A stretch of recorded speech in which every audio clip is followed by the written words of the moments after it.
The Dechambros are back. We are back. And Tanner, the Andrew Novak train is full speed ahead. The Ben Griffin train is full speed ahead. Man, did he ever show up? I mean, I wasn't expecting much out of Ben Griffin. I was expecting, obviously, Andrew Novak to carry the team, but that's the beauty of a team event, right? Where one, team player or team member is faulting, the other picks them right up. And exactly. Exciting tournament that we got to watch. I was, excited, of course, to see a little bit of Team Cup and a little bit of, pre-Ryder Cup action. Obviously, we didn't get the, the finish or the, the showing out of our guys Rory and Shane we were looking for. But one thing I did want to mention is Rory looked like he was having a hell of a lot of fun out there, and I'm okay with that. If he's not going to perform well, but he's going to enjoy the game of golf, I'm all here for it. See, I'm a stickler. I want that angry Rory back. And I'm a little worried that this is going to be the start of the downfall the rest of his season because that weight's off his shoulders, nothing left to play for maybe. I mean, who knows, right? But I like that angry Rory. I liked that throwing a phone Rory. I like that in your face Rory. Yeah, 100%. But again, I don't mind him having a little bit of fun this weekend. I mean, realistically, too, having a little bit of fun and just, fucking around with your buddy and still finishing with a T12 is nothing. I'm playing around a lot, you know what I mean? Yeah. But it was great to see. He did have a lot of fun. I mean, Shane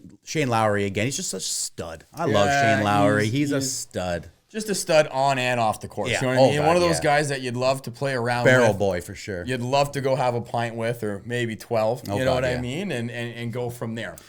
I did want to talk a little bit about some controversy that I'm seeing out there in regards to the Zurich. So one of the big topics that I'm seeing out there, and I'm curious on kind of what you want to weigh in on it. Obviously, with Ben and Andrew winning, okay, it does count as an official PGA Tour win for both golfers, which gives both golfers a full 2-year exemption on the tour with their card. So a lot of people are complaining, saying, it's not a quote unquote real event. And should these players get the exemption and get the official win? Curious. With one event having 2 winners, that's really where the drama is coming from. I don't know how to answer this in a nice way because my thoughts to me rude then, baby. Yeah, that's just such a cop out from whoever's bitching about that. Like, were they complaining when Rory won last year? We were all excited. Just because there was you both had to play at an exceptional level to beat out every other exceptional golfer that was in a tandem against. I don't know. I don't think that argument has any merit. You know what I mean? It's not based in any truth in the sense that it's a lesser win or by any stretch of the imagination. You know what I mean? I do understand golf is a solo sport, but I mean, it's like trying to take down any type of team sport in golf. And I mean, we're big team sport guys here, right? So I don't know. I think even truly from a personal perspective, if I was in a tournament, with a buddy and he was better and we won and, I played bad, but I would have that trophy at my house, not his house. You know what I mean? I don't care. I won. Yeah. I don't care. 100%, man. And I mean, it's the same thing with scrambles, right? When you win, you win. It doesn't matter. Yeah. I was there. No, I mean, I couldn't agree with you more. It's not like we're giving out half points here. And the way that I really view this is we ask a lot out of the PGA Tour, and we ask a lot about changing and growing the game. And the big discussion we've had multiple times together on this podcast is comparing, what LIV is doing to change the game versus the PGA Tour staying stale, and what the PGA Tour is doing with TGL to try and grow the game. And I think that the Zurich is a really good stop on the schedule in a sense of, for the viewer, it changes up that every single day, solo game grind of what the PGA Tour is. It gives us something more exciting to watch and different to watch. And realistically, I said it earlier, right? Look at how much fun Rory and Shane had out there. I think it's not just a good break for us viewing. I think it's a great break for the players to just continue to love the game that they're playing. So I'm 100%. I'm all down. Give them both the win. They both went out there. They both won it this week. 100%. And I want to see both of them across the next few years and see what they can do with this, right? Like this gives an opportunity for young up and coming golfers to kind of pair together, play well, and all of a sudden get yourself some exemptions, right? For sure. I mean, if you didn't want to count it, it shouldn't be a PGA Tour event, and it is. And it's on the schedule every single year. It counts for both. And I mean, especially when you look at this new schedule that the PGA Tour has with the signature series events, right? I mean, these quote unquote lesser events are literally designed so that you know what I mean, the players who aren't the big names out there, the household names, the players that are dominating week in and week out, it gives them the ability to go out there and win it. And that's really what we did. Like, and at the end of the day, we're going to see more of Andrew Novak. We're going to see more of Ben Griffin. Yep. Which leads me off to the next discussion I want to have is, you know, how much of Andrew Novak are we going to see? And especially just piggybacking on the conversation from last week. I mean, this win put him up from 11th to 9th in Ryder Cup points. Is a team win enough for Captain Keegan Bradley to say this is a no-brainer? Andrew Novak, you're on the team. Well, I think luckily there's enough time in between when he has to make that decision to see how he continues playing, because truthfully, it's so hard, right? Because I'm not going to discount the win by any stretch of the imagination, but when you're taking into consideration everything. So number one, he just won with a team. So that should be a bonus because he's done well in a team event, 4 teams, right? But then do other players discount it, right? Just like you said, there's people online discounting the win. Do players discount it? I don't actually know that, but luckily there's enough weeks in between. We're going to see more of him before he has to make that decision. And this won't be the deciding factor, right? And I mean, like we discussed last week, he's got 2 seconds. He's got a third. He lost in a playoff to Rory fucking McIlroy. Like, he's playing great golf. Yep. And like, looking at the list, he's above a lot of big names. Like, he's above Patty Ice right now. You know what I mean? Like, he's above Daniel Berger. He's above Billy Horschel. He's above Wyndham Clark, Tony Finau. All of these players who have been on teams in the past that he is this year outplaying. Mm-hmm. It definitely, I mean, in my mind, if the Ryder Cup was happening tomorrow, you have to pick at least the top 10. You know what I mean? So he'd be on there, but. Yeah, I mean, truthfully, if anything, it pushed, Bradley down a little bit. Right? Yeah. Having both those gentlemen have that win there kind of pushes him down a little bit on that list, in my opinion. For sure. And I mean, if you're looking at, I mean, in terms of the standings, like, I look at this a lot, and realistically, as a fan of Team USA for the Ryder Cup, I'm getting a little worried. I'm getting a little worried in terms of, you know, the talent that we have filling out this roster, right? And I mean, maybe a switch up is what we need. And when you're looking at, like, who can we take out, Max, you know, is just continuing to fall lower and lower down there. That's a really good open spot to be able to play with a player who is performing this year, and not only by himself as an individual, but obviously as a team. So yeah, no, I definitely agree with that. Even thinking about some of the other players on that list, it's just, like, are you going to include Spieth? I think this week might have a really big deciding factor on whether or not he has a little bit more say in being included in this team again this year. For sure.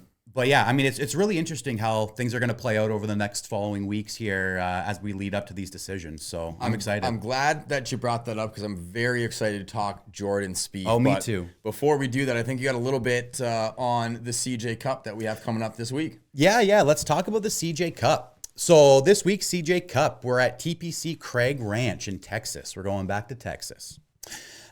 This course actually rates out as one of the easiest tracks on schedule. It plays more like one of our courses around here than it does a PGA Championship course. However, it's a par 71 set at 7,569 yards now. She long. 69. So they made some changes after last year's event, okay, which pushed it to that 69-yard rank number. So we have new tee boxes were added on 6 holes, okay? Okay. 5, 9, 10, 11, 12, and 14. I'm assuming that was to lengthen the course. Yeah, right? yep, to lengthen the course. So it's increased the overall length of the course by a whopping 155 yards. 6 holes for 155. As a result, it's now the 3rd longest course on tour. It's pretty cool. Despite that, every par 5 on this course is reachable in 2 for most players. Crazy. It's going to be a birdie fest. It is going to be a birdie fest. Fairways are wide. Greens play smooth and fast, and we are definitely going to be seeing a lot of birdies. I think last year it was minus 25 that won the tournament. This week has all the makings to replicate the leaderboard from last week, not only in low scores, but this field is very weak, and the course playing so easy, I can see a leaderboard with names at the top we don't recognize or expect. One person I fully expect to be at the top of that leaderboard, though, would be our betting favorite in Scotty. Not only does he place in all majors when he's, having off weeks, but in a field like this, I think we can all expect a strong finish out of Scotty this week. So we're going to start off the conversation with Scotty. He is our odds-on favorite to win this event, and by a large margin there. So, of course, you can't start something without talking about our guy Scotty here. And what are your thoughts? Yeah, I mean, 100%. Scotty, of course, being the betting favorite. When I checked this afternoon, plus 280. So, I mean, just in a league of his own. And I think the next one's plus 1,800. Yeah. So, I mean, Scotty's definitely in a league of his own. And we're really starting to sound like a broken record here. But honestly, Scotty's kind of forcing this out of us. And it's going to continue to be, hey, is this going to be the week that Scotty finally breaks out and wins in 2025? I mean, if you look at it, last time he teed it up here was 2023. He missed it last year, okay? Yep. He got T5. He played it in 2022, T15. Back in 2021 was T47. But obviously 2021 was a different Scotty than we know and we love today. So, I mean, Scotty does have the home field advantage back here in Texas. And I honestly think if this tournament was not in Texas, Scotty wouldn't play it, just looking at the rest of the field. But it's hard to bet plus 280 on a favorite, but it's hard to bet against Scotty Scheffler going into this week because, like you said, I mean, there's a couple more names that definitely pop up that are going to be a bit of a competitive edge, but any given week, if I take any of these names and put them beside Scotty Scheffler and say, you take an A or B, it's Scotty Scheffler every week, every single time. So, I mean, what do I think about Scotty? Do I think that he's going to win? I sure fucking hope so. You know what I mean? Like, if he's not winning here, I'm starting to not believe he's going to get multiple wins this year. Just being dead honest, right? If Scotty can't get into form this week, I don't see him getting into winning form or dominating form. I see him staying in the form of his floor, which is going to be continuous top 10s, right? That's just how it is these days. But if he can't get it done this week at the CJ Cup, maybe he's going to scrape out 1, maybe 2. I don't see the 3+ win season coming out of him. It's a fair question or a fair assessment in a certain sense, right? I think technically Scotty could turn it on at the end of the year and win the last 3 events if he really, at any point in time, which is it's hard. But all I keep thinking about when I think Scotty Scheffler and the CJ Cup is those short chips where it looked like that ball was gone and it skip, stop. Yeah. Skip, stop. Yeah. Insane touch around these greens, but I just hope we see something like that again out of Scotty because that's so just impressive. My phone has been littered with those highlights, which is great. I absolutely, skip, stop. Absolutely love it. And I mean, hopefully we see it again. Realistically, like you said, this golf course is set up for Scotty to have a bad week. Wide open fairways. He can miss it off the tee if he wants to. He can hit this ball as hard as he wants. Yep. The rough isn't up high. He can miss greens. He can get his short game going. If his putter shows up, he's going home. He's going home with the trophy. So the rough not being high, they actually changed the rough this year. So they changed the type of grass and they raised it. Come on now. How intense? How deep you want me to go, dude? I'll go deeper. So they raised it by 1.5 inches, so from 2 inches to 3.5 inches, and they changed the type of grass in the rough. All right, so that's now a bad take. So he's got to be accurate, but they still said it's still going to play pretty easy. Like it's not going to be a master or a U.S. Open type rough whatsoever. You know what I mean? And 3.5 inches is, about a golf ball, right? Yeah. So 100%. So let's move on from our guy Scotty, because I think that I got a big one here. I'm jumping at the bits for this guy. Who are you jumping for? Jordan Spieth. Beautiful, because that's the first one I have in line as well. I said this to start the pod. I'm really, really, really excited to talk about Jordan this week. And honestly, if Scotty wasn't in the field, he'd be the odds-on favorite. And I would say he is my personal favorite to win. Like I would really, really, really want to see a good showing out of Jordan here. And I think he really has a shot at it. I mean, if we look back into his history here, missed the cut last year, was having a altogether bad year last year. So let's just scrap last year completely. 2022 came in second. 2021 came in ninth.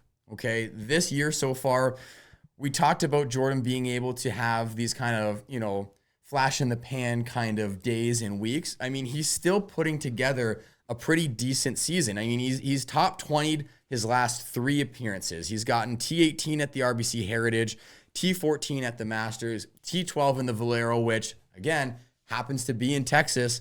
Another Texas boy here. He put together a T9 at the Cognizant, a T4 at the Waste Management Open. Like, Jordan is having a sneaky good year. Even though he has not been able to put it all together, his game is there, man. And you already mentioned it. With a field as weak as this is, I think that this weekend truly is, Jordan against Scotty in terms of who I think has the best chance to win it.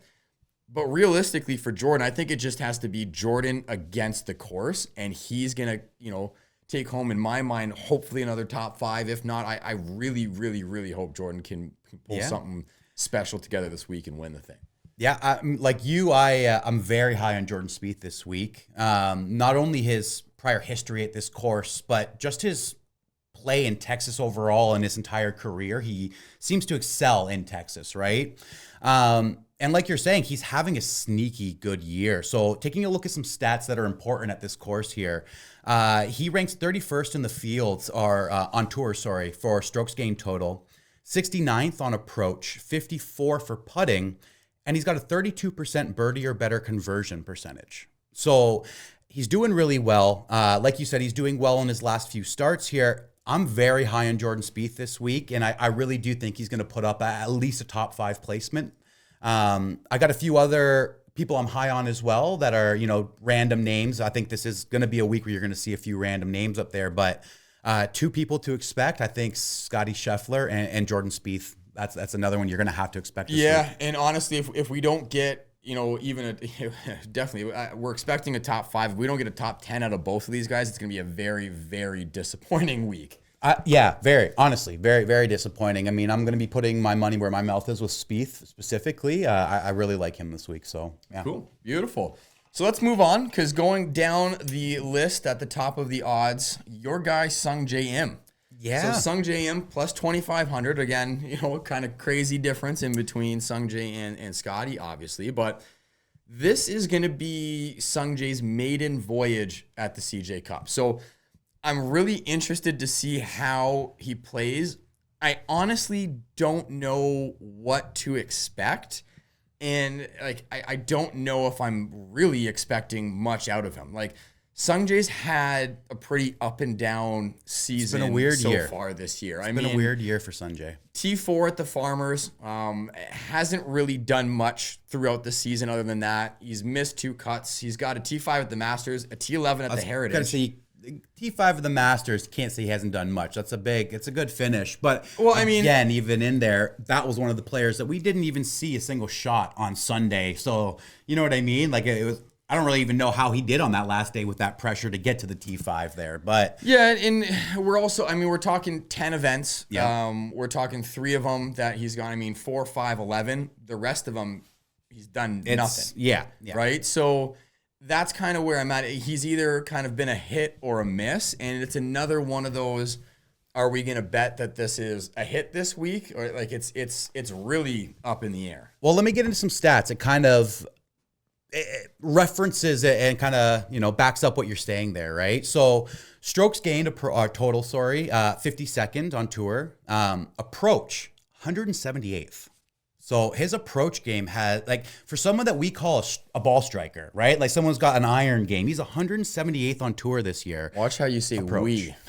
Someone you say is a ball striker. We're in the media game now, bud, okay? We media members say it, okay? I'm not the only one. Yeah. We both got to own your takes. We. But strokes gamed putting, can't even speak right now, 38th on tour. And birdie or better conversion rate of 36%. It's actually a pretty high percentage on tour, right? The tour average is 31%. So, I mean, I might be riding high because I like the guy, and you look at the rest of the names on the list and, he sticks out for me. But like you, I'm just not sure if I have faith in his game this year.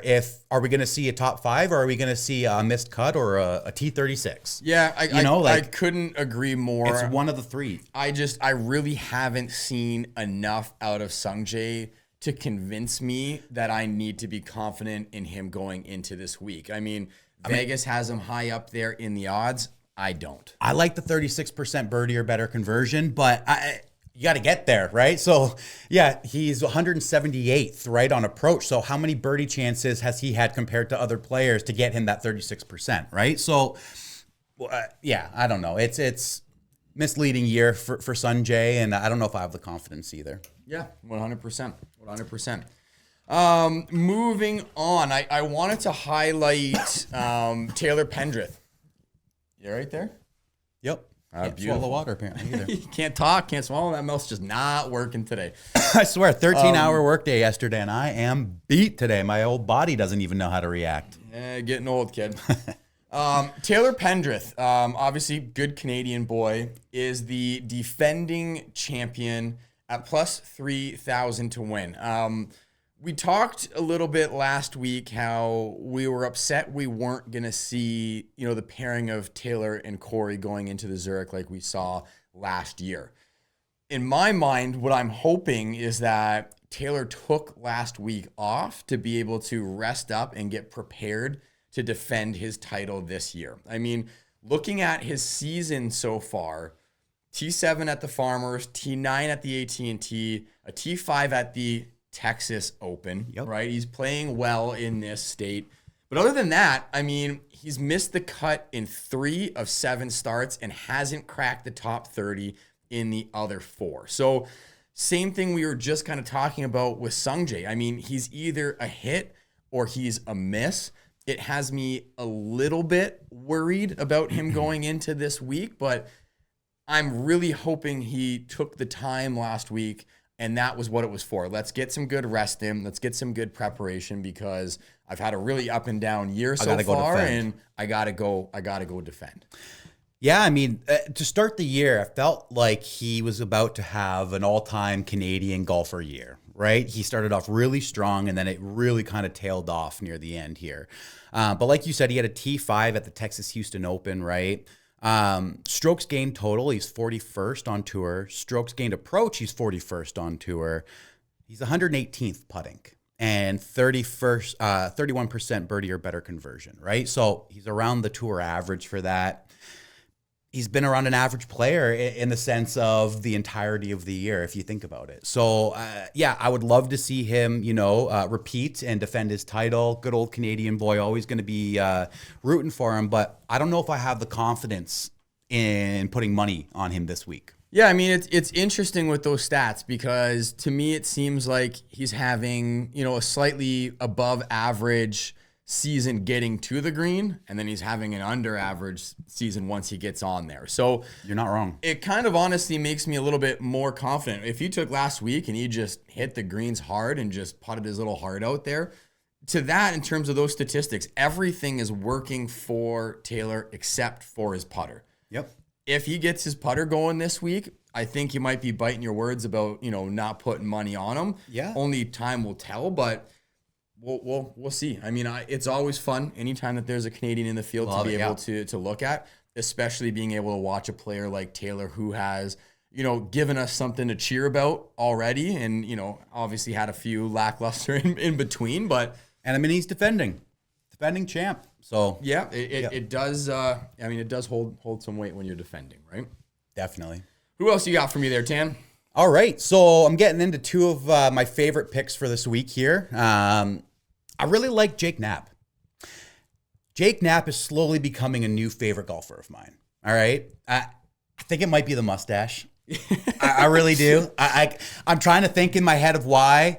I think it might be the mustache. It might be the penguin. You know, I don't know. Yeah, he's kind of replaced Cam Smith in that look on tour. I'm telling you, and it's working for me.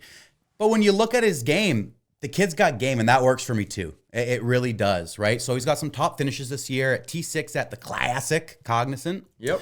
T12 at Players, third place last week at the Zurich, and he got his first win last year at the Mexico Open. So strokes gained total, he's 56 on tour, approach 62, putting 21, and a birdie or better percentage of 36%. Yeah. I love Jake Knapp this week. I couldn't agree more. I mean, I think that Jake's been having a really sneaky good year, and it's a name that we haven't really brought up much on the pod, and seeing, you know, what his finishes have been and his statistics. I mean, looking at him, he's above average on the tour right now, and he's getting absolutely zero time from us. And I mean, I'm with you there. He got 8th at the CJ Cup last year, so playing really well this year, played well historically at this event. I couldn't agree more. He's someone I have my eye on going into this week as well. Definitely. So, Jake Knapp, sorry for not bringing you up earlier on our pod, but from now on, we're going to be representing and respecting the mustache. Oh, man. Who else you got, Tan? The next guy that I really like this week is Davis Riley. Interesting. So, Davis Riley is a streaky player, okay? I get that.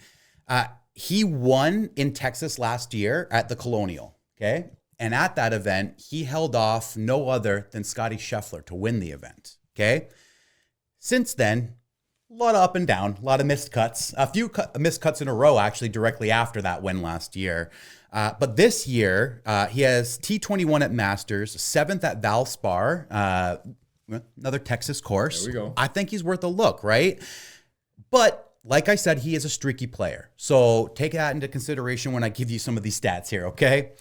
Strokes gained total, 156th on tour. Strokes gained approach, 152 on tour. And strokes gained putting, 60th on tour. Birdie or better conversion percentage of 34%. So he is above average on that there. And truthfully for me, this is a shot in the pan. Let's have some fun. It's a streaky player. Can this be the week he does it? He's held off Scottie Scheffler before. Maybe I'm just a little bit too in my head about that one, but I think it's worth a little look. Yeah, and I mean, you mentioned before, this is one of those events where we're going to have the top of the leaderboard and we're going to have names that we're not used to seeing up there. So I don't mind that at all. I mean, nothing about Davis Riley really has impressed me enough to put, you know, any part of my, you know, betting on him. But it's definitely a name that has the possibility of either coming in third or missing the cut, right? And that's just what this week is going to be about, right? Yeah. Are you going to make that bet and you're going to hit, or is it going to be one of those ones that you wish that you could take back? I mean, only time will tell, man. Yeah, well, I'm just hoping that his game is trending in the right direction with his Masters finishes and, you know, a decent finish at the Valspar, playing in Texas. And yeah, let's go get it, Davis. There we go. Who else you got for me this week? I also wanted to highlight our guy, Ben Griffin. So I do love Ben. Griffin obviously won last week with Andrew Novak. And we talked a little bit earlier about how honestly impressed I was with Ben's game and how he was able to be, you know, a really big contribution to the win and not just, you know, a sidekick on the Andrew Novak train. Okay. So, I mean, Ben Griffin, when you look at it, 2024, he came T13 in the CJ Cup, missed the cut in 2023s. I can't speak now either. 2 top 5s and a win this year. So he's having a pretty decent year. But I mean, other than that, he's got 2 missed cuts, 4 different finishes in the 30s and 40s. He hasn't really done much in terms of his season so far. We are back in Texas. He's riding high on a win. I mean, I don't think I would bet him to win, but I do think that Ben Griffin is worth looking at in some sort of top, placement for a bet, and kind of seeing what he can do this week as well.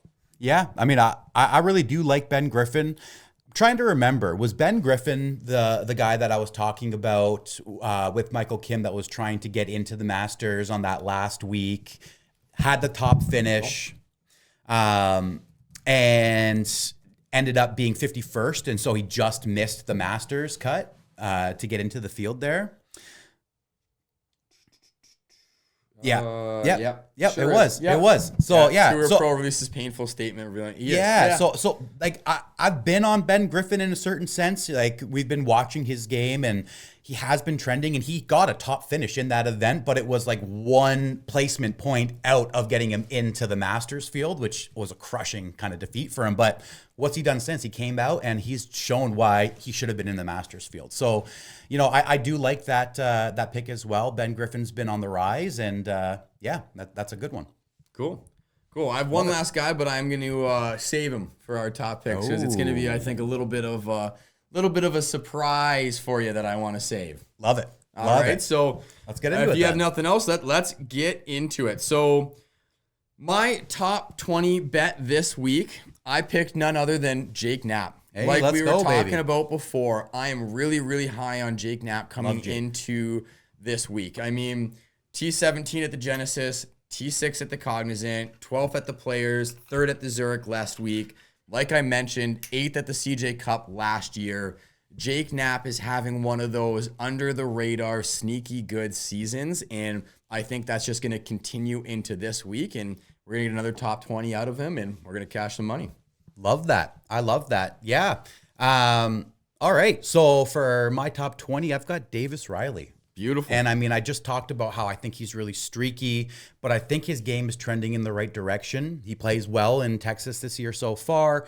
He has a decent stop at the Masters, right, with that T21. So I'm hoping that 34% birdie or better conversion rate is going to really help him this week. And so at plus 240, I have Davis Riley for a top 20. Yeah, I don't mind that at all, because what that does is it allows that streaky player to put together 2 really good rounds and 2 not really good rounds and still get a good finish, right? I mean, I think it would be a real big shot in the dark, to go higher, right? If you were picking them top 10 or top 5, that's really trying to go in on that. This is going to be the peak of his streak, right? Where top 20, I think, is a really, really good spot and a safe spot to put Davis Riley for sure. And truthfully, I thought I'd be getting better odds than plus 240 because I still think it's a little bit of a reach because of the fact that he's so streaky and doesn't really have that, pedigree.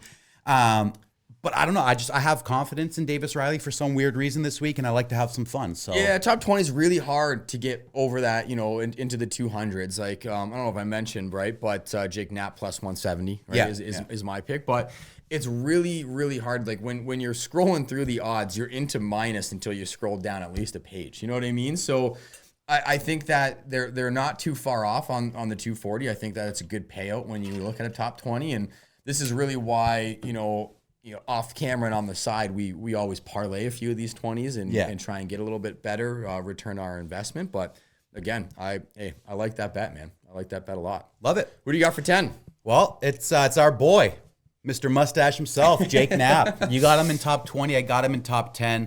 I think we both have talked quite a bit about how much we enjoy his game this year and his mustache. And so I'm just going to leave it at plus 333 for Jake Knapp at a top 10. Yep, I love that. I mean, honestly, I did have Jake Knapp playing around in that top 10, and I was going kind of back and forth with who I ultimately picked, and I'm going to let you know why I picked those numbers. I like Jake Knapp for top 10 100%. If I didn't have this player in top 10, he would have got that spot, but I have none other than Jordan Spieth in top 10. Jordan Spieth in top 10 was still giving me plus 170, and that's ultimately what made me put him in that position. Playing the odds. Yeah, 100%. Like, I really, really wanted to give Jordan my top 5 spot this week, but I was honestly a little bit scared. Like, he still makes me nervous. He's been able to have top finishes this year, but I really don't know where his game is at. And I mentioned earlier in the pod, like, I really am rooting for Jordan. Even though I bet him top 10, I really want that top 5. I really want this win for him.